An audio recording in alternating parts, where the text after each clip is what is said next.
Hi, welcome to our channel. మనకు తెలుసు Andhra Pradesh BJP రాష్ట్ర అధ్యక్షురాలిగా నందమూరి పురంధేశ్వరి ఆమెని అధ్యక్షులుగా నియమించడం అందరూ చూసి తెలిసిన విషయమే.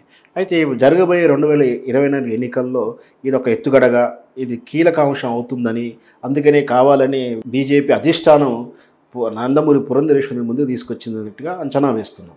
సరే, ఈ పురంధరేశ్వరి బీజేపీ అధ్యక్షులు అయిన తర్వాత మరి వాస్తవానికి నందమూరి వంశంలో ఉన్నటువంటి నందమూరి కుటుంబ సభ్యులు ఎటువైపు ఉంటారు? ఇటు నందమూరికి సొంత ఆస్తి అయినప్పుడు తెలుగుదేశం పార్టీ వైపు ఉంటారా, బీజేపీ వైపు పురంధరేశ్వరి ఎందుకు వెళ్తారా అనేది ఈ విషయాలన్నీ ఇప్పుడు మనతో ఉన్నటువంటి విశ్లేషకుడు ఈమడి రామారావు గారు ఉన్నారు. ఆయన అడిగి పూర్తి వివరాలు తెలుసుకుందాం. నమస్తే బాబు. సార్, మనం తెలుగుదేశం పార్టీ అంటేనే నందమూరి వాళ్ళే సొంత ఆస్తిగానే భావిస్తాం.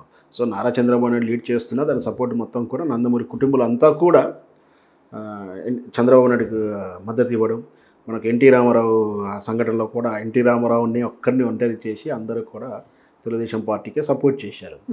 ఇంకా కాలక్రమేపీ కొన్ని మరుపుల వల్ల పెద్దల్లుడైన దగ్గుపాటి వెంకటేశ్వరరావు గారు పార్టీ మారడం, ఇప్పుడు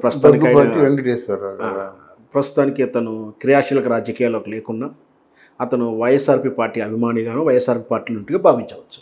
కానీ పురంధరేశ్వరి గారు మాత్రం బీజేపీ పార్టీలో ఉంది, బీజేపీలో కూడా పెద్ద పదవిలో ఉంది. ఈ తరుణంలో రాబోయే ఎన్నికల్లో నందమూరి వారి వంశం కానీ, అంటే ఇటు కుటుంబ సభ్యులు ఎటు ఎన్నికల ప్రచారాలకు వచ్చినప్పుడు కానీ నైతిక స్థైర్యం ఇవ్వడంలో కానీ, సో నందమూరి వంశం ఎటు ఉండబోతుంది? తెలుగుదేశం పార్టీ వైపు వస్తారా పురంధేశ్వరి? ఎందుకంటే మాకు పురంధేశ్వరి మీద పెద్దమ్మ అని చెప్పి మంచి గౌరవం ఉంటుంది ఆయన. సో అటు వెళ్తారా? వీటి నందమూరి వంశాన్ని విభజించినట్టు అయిందా? ఏం జరుగుతుంది?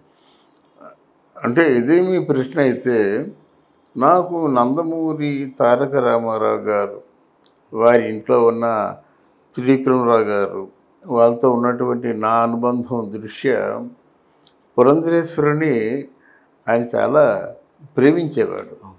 ఎన్టీఆర్ గారు ఎంతగా ప్రేమించేవాడంటే, నందమూరి వారి కాంపౌండ్లో పెద్ద ఆయన ఎన్టీఆర్, చిన్న ఆయన త్రివిక్రమరావు గారు. కానీ మళ్ళీ అంత పేరు చిన్నమ్మ అనే పేరు పురంధరేశ్వరికి వచ్చింది. పురంధరేశ్వరిని చిన్నమ్మ అనేవారు అన్నమాట. ఆల్మోస్ట్ ఆల్ వ్యవహారాలు అన్నీ కూడా ఆవిడే చక్కబెట్టేది. అంటే ఇక్కడ నేను ఎందుకు చెప్తున్నానంటే, అంత డెడికేటెడ్గా అంత అటాచ్మెంట్తో ఉన్న నీ తండ్రి స్థాపించిన పార్టీలో నువ్వు ఉంటే ఆ ప్రేమ సార్థకం అయ్యేదని నా ఉద్దేశం. నీ తాలూకు వ్యక్తిగతమైన స్వార్థాన్ని పక్కన పెట్టి, ఇది నా తండ్రి నాకు ఇంత ప్రేమించాడు, ఇంత విద్యాబుద్ధులు చెప్పించాడు, ఇంత మంచి జీవితాన్ని ఇచ్చాడనే ఆలోచనతో ఉంటే బాగుండు. కేవలం మీ ఆయనకి చంద్రబాబు నాయుడికి ఉన్నటువంటి వ్యక్తిగతమైనటువంటి కారణాల చేత నువ్వు డిఫర్ అయ్యావు, అంతే కదా. అదేదో ఎన్టీ రామారావు గారు ముందే తేల్చుకుంటే బాగుండేది. అది లేకుండా ఏమైపోయిందంటే, ఊరికే తనలో తానే ఒక విధమైనటువంటి అసూయ, ఒక విధమైన ద్వేషాన్ని పెంచుకుంది. తర్వాత లక్ష్మీపార్వతి ఎంట్రన్స్తో ఇక లాభం లేదు. ఇక చంద్రబాబు నాయుడుతో ఆయన ఎలాగైతే తన భర్త పట్ల యాంటీగా ఉన్నాడు, ఈ లక్ష్మీపార్వతి కూడా ఎన్టీ రామారావు గారిని లొంగ తీసుకొని ఇంకా అసలు ఎవరికి అవకాశం లేకుండా ఉంటుందని లక్ష్మీపార్వతి గారి చెంప చెల్లుమనిపించింది పురంధరేశ్వరి. అయిన తర్వాత ఆవిడ మరీ ఎక్కువగా కోపం పెరిగిపోయింది అన్నమాట. తీరా చూసినట్టయితే ఈ వెంకటేశ్వరరావు గారు కానీ లేకపోతే హరికృష్ణ కానీ ఒకప్పుడు లక్ష్మీపార్వతితో ఉండేవాళ్ళు. తర్వాత ఏమో వీరు దూరం అయిపోయారు. సరే, ఎన్టీ రామారావు గారు తదనంతరం చంద్రబాబు నాయుడు అంటే పగ్గాలు, చైర్మన్ లీడర్షిప్ చేత పట్టిన తర్వాత ఈ దుక్కిపాటి వెంకటేశ్వరరావు గారు కూడా కలిసిపోయి ఇద్దరూ పార్టీకి రెండు కళ్ళులాగా భావించి పార్టీని డెవలప్ చేస్తే బాగుండేది. ఆ పగ్గాలు చేత పట్టడం వీరికి నచ్చలేదు. నచ్చకుండా అక్కడ పెద్ద చారిత్రక తప్పిదం ఏం చేశారంటే, ఈవెన్ హరికృష్ణ కూడా. ఎందుకంటే హరికృష్ణ తెలుగుదేశం పార్టీలో ఉంటే ఆయన కొట్టేవాడు ఎవడండి? చైతన్య రథం తర్వాత రామారావు గారి తర్వాత అంత ఫెరోచియస్గా అంత ధైర్యంగా మాట్లాడేవాడు హరికృష్ణే. ఆయన చేసిన చిన్న పొరపాటు ఏంటంటే పార్టీ మారడం. మారిన తర్వాత ఎప్పుడైనా పార్టీ మారినట్లయితే కొంత ఆయన ప్రతిష్ట మసకబారిపోతుందండి. అది వేరే ఇంకోసారి మాట్లాడుకుందాం. ఎవరైనా ఎంత పెద్ద నాయకుడైనా పార్టీ మారాడంటే ఆ ప్రతిష్టకి దెబ్బే. అందువల్ల హరికృష్ణ అలాగైపోయినాడు, వెంకటేశ్వరరావు గారు అలాగైపోయినారు. అదే రూట్లో ఈవిడ కూడా ప్రయాణం చేసింది. ఎవరు? మన పురంధరేశ్వరి. ఏం చేసింది? కాంగ్రెస్ పార్టీలో అత్యంత కీలకమైన పాత్ర పోషించింది. ఆవిడ ఎంత కీలకమైన పాత్ర పోషించిందో మనకి రేణుకా చౌదరిని అడిగితే చెప్తారన్నమాట. ఆవిడకు కూడా అంత ప్రిఫరెన్సు రాహుల్ గాంధీకు, అంటే కుటుంబం సోనియా గాంధీ, రాహుల్ గాంధీ ఇచ్చారు. What is Rahul Gandhi, what is Purandhareshwar అంటే అందరికీ తెలుసు. మరి అంత కీలకమైన పదవి ఇచ్చిన తర్వాత ఏదో కాంగ్రెస్ పార్టీలో కొంత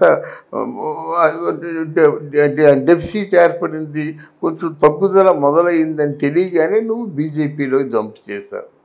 అంటే కాంగ్రెస్ పార్టీలో కీలకమైన పదవుల్లో ఉంటూ బీజేపీలో జంప్ చేశావు. చేసిన తర్వాత ఈరోజు ఆంధ్రప్రదేశ్లో కన్నా లక్ష్మీనారాయణ, నెక్స్ట్ సోము వీర్రాజు ఉన్న తర్వాత నిన్ను పెట్టారు. ఆంధ్రప్రదేశ్లో వాట్ ఈజ్ బీజేపీ పార్టీ అంటే బిగ్ జీరో.